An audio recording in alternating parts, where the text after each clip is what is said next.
Orang kata kalau cikgu kencing berdiri, murid kencing berlari. Itu perbuatan Melayu ni cukup tepat.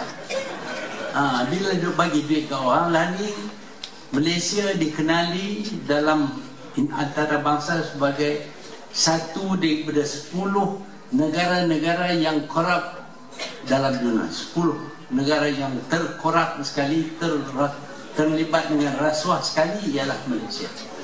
Kita malu, tapi dia orang tak malu. Dia tak malu pasal apa? Dia tak bagi siar ini tak. Kalau nak baca kena baca di Amerika, Sahabat Amerika kan. Jadi kita sudah, martabat kita sudah jatuh, maruah kita sudah jatuh kerana kepimpinan yang semacam ini. Banyak lagi lah masalah yang timbul di waktu Najib jadi Perdana Menteri.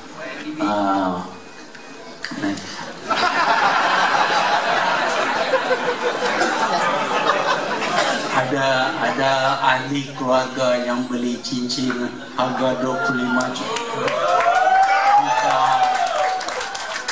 beg Hermes satu-satu RM100,000. Betul ke? Kali masih banyak lah duit dapat ni apa nama, ada duit kecil dia menabung. Beli yang bukan-bukan. Dulu tak ada lah, sekarang ni ada. Kita bertanya-tanya, daripada mana mai duit ni? Awak dulu tak ada, beg ni tak ada, cincin tak ada, sekarang ni ada. Bila jadi keluarga Perdana Menteri, dia tak sebutlah isteri.